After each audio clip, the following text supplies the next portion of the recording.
آج مقصد یہ ہونا چاہیے، ہدف یہ ہونا چاہیے کہ جس طرح امام بارگاہ کو وقف کیا جا رہا ہے اسی طرح اپنے وجود کو وقف کیا جائے کہ مولا میں اپنے وجود کو آپ کی راہ میں وقف کر رہا ہوں، میں اپنے وجود کو خدا کی راہ میں وقف کر رہا ہوں۔ اب اس وجود پر اگر تکلیف آتی ہے آ جائے، اگر مصیبتیں آتی ہیں تو آ جائیں۔ وقف کرنے کا مطلب کیا ہے؟ یعنی جو کچھ خدا کہے وہ کچھ ہم کریں۔ آنکھیں اپنی مرضی سے نہ دیکھیں، کان اپنی مرضی سے نہ سنیں، ہاتھ اپنی مرضی سے نہ اٹھیں۔ یعنی گھر میں اخلاق وہ ہو، راستے میں اخلاق وہ ہو، بزنس میں رفتار وہ ہو جو وہی جو اہل بیت نے چاہا۔ فرمایا جب وجود مکمل ایسا بن جاتا ہے تو امام زمانہ کا دل خوش ہوتا ہے۔ آج مومنین سے ایک سوال کروں گا کہ جب شب 15 شعبان آتی ہے آپ ایک خط لکھتے ہیں امام زمانہ کو، کیا سال میں اپنے محبوب کو ایک خط لکھا جاتا ہے؟ اگر دنیاوی مجازی عشق ہو جائے تو ہم چیٹ کرتے کرتے تھکتے نہیں، باتیں کرتے کرتے مڑتے نہیں، پیکیجز ختم ہو جاتے ہیں لیکن ہماری باتیں ختم نہیں ہوتی، موبائل کی بیٹری ڈیڈ ہو جاتی ہے لیکن جناب کی باتیں ختم نہیں ہوتی۔ اور امام زمانہ جس سے عشق کا دعویٰ، جس سے محبت کا دعویٰ، اسے سال میں ایک خط۔ یہ تو امام نے کہا مجھے لکھو تاکہ شیعوں کو سکھائیں کہ جو تو خط لکھتا ہے مجھ تک پہنچتے ہیں۔ امام تو ہماری باتوں کو سن رہے ہیں لیکن مولا نے یہ کیوں کہا کہ مجھے خط لکھو؟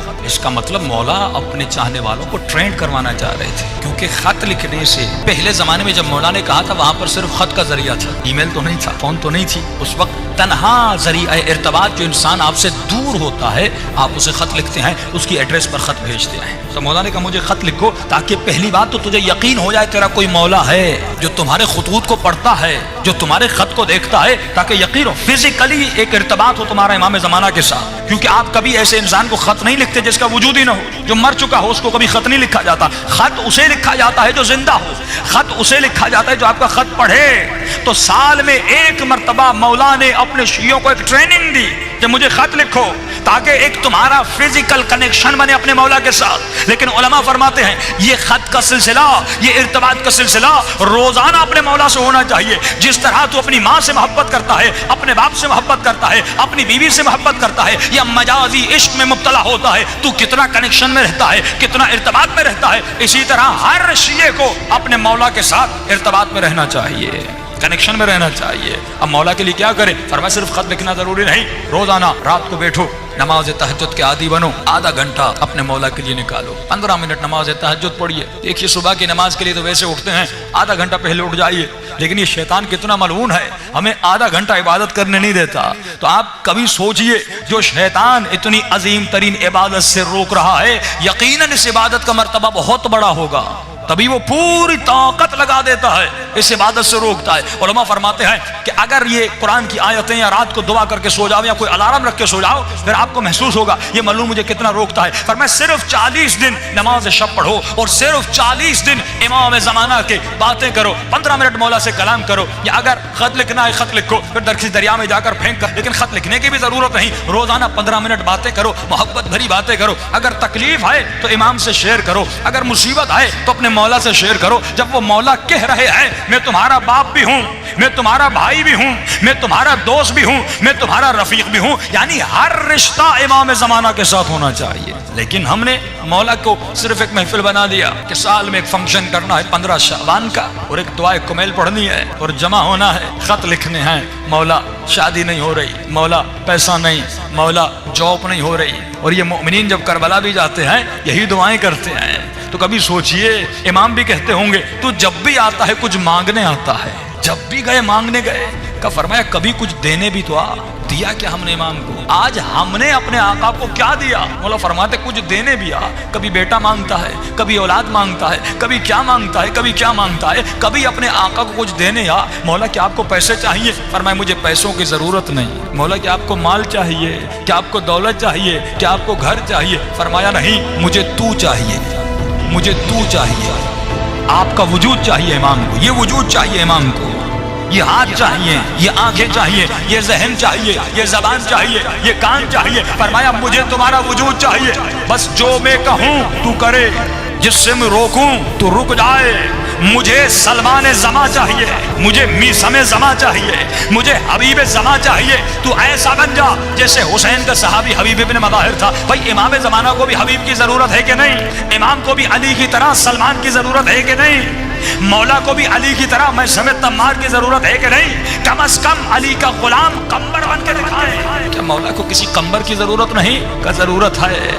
لیکن وہ غریب امام زمانہ فرماتے ہیں آج 1000 سال گزر گئے، فرمایا تکو تنہا اس زمانے میں جی رہے ہیں. امام کو اصحاب کی بہت ضرورت ہے. اسی لیے امام نے ایک عدد بتایا کہ جب تک 313 کا عدد مکمل نہیں ہوتا تب تک میرا ظہور نہیں ہوتا. اس بات سے ثابت ہوتا ہے آج اگر 400 ملین پوری دنیا میں ہے لیکن 313 ابھی تک نہیں ہے، کیونکہ دین قربانی مانگتا ہے. اس انسان کو زیارت کربلا کی اہمیت کا پتہ نہ ہو، فرمایا وہ زیارت تو کرنے جائے گا لیکن وہ معرفت حاصل نہیں کر سکے گا. کہ ہمارے استاد فرماتے ہیں، فرمایا جب تو کربلا جاتے ہو تو نیت کیا کرتے ہو؟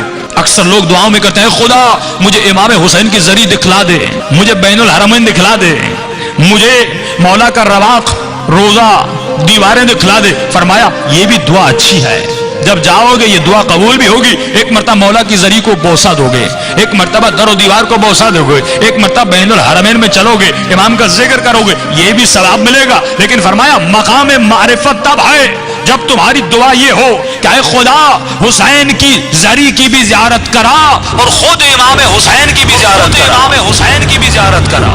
آج کتنے مومنین ہیں جنہوں نے خود ذات حسین ابن علی کی زیارت کی ہو؟ آج کتنے مومنین ہیں جنہوں نے خود امام زمانہ کی زیارت کی ہو؟ بھائی ہم کیوں نہیں کر پاتے؟ فرمایا کیونکہ نجاستوں سے بھرے ہوئے ہیں. جب تک روح بلند نہیں ہوتا، جب تک اس کی پرواز بلند نہیں ہوتی، فرمایا تب تک زیارتیں نہیں ہوتی. ہم کتنے خواب دیکھتے ہیں، کبھی پیسے والے بن گئے، کبھی کہاں پہ سیر کرنے گئے، کبھی کسی سے ملنے گئے. جب خوابوں میں یہ روح ہر جگہ جا رہی ہے تو حسین ابن علی کی زری کی طرف کیوں نہیں جا رہی؟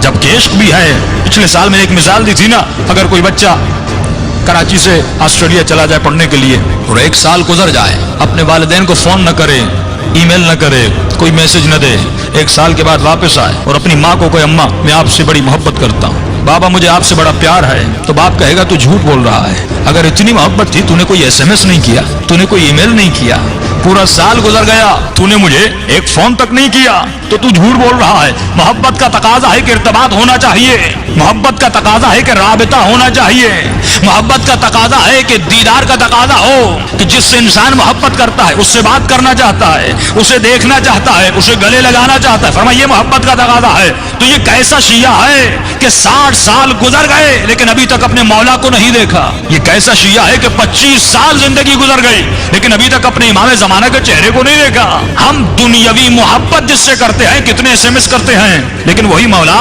وہی آقا جو پردے غیب میں ہے، ہم نے کتنا رابطہ اپنے مولا کے ساتھ محکم کیا، کتنا رابطہ اپنے امام سے بنایا. دیکھیے مقصد ظہور امام کیا ہے؟ ایک ہی مقصد ہے کہ مولا کی حکومت قائم ہو جائے.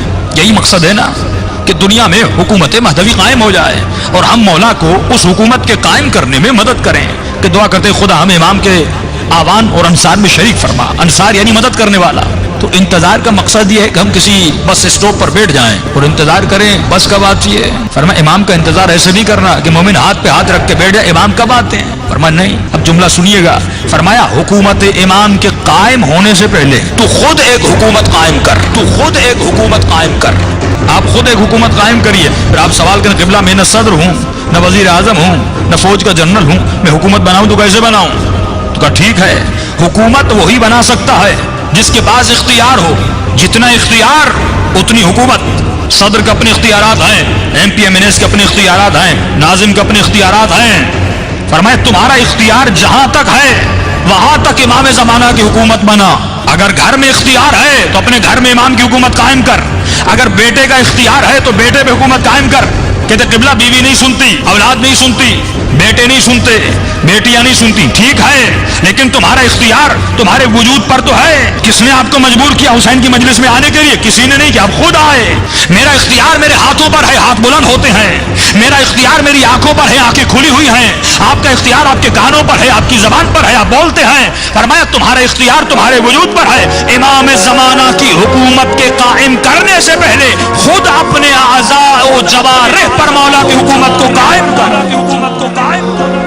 آج مسئلہ یہ ہے کہ میری آنکھوں پر مولا کی حکومت نہیں ہے، میرے ہاتھوں پر پر مولا کی حکومت نہیں, نوجوانوں کے ذہنوں پر مولا کی حکومت نہیں, ہمارے قدموں پر مولا کی حکومت نہیں, تو پھر اس مجلس کا کوئی فائدہ نہیں. کہ امام فرماتے ہیں ہم ہر مجلس میں آتے ہیں لیکن ہر مجلس سے راضی نہیں ہوتے. فرمایا مولا کس مجلس سے راضی ہوتے ہیں؟ فرمایا جس مجلس میں مومن آئے اور جب رات کو گھر جائے تو اپنے وجود کے اندر کسی تبدیلی کا احساس ہو, کسی تبدیلی کا احساس ہو, کسی تبدیلی کا احساس ہو, اپنے وجود کے اندر کسی تبدیلی کا احساس ہو, کسی تبدیلی کا احساس ہو, کسی تبدیلی کا احساس ہو.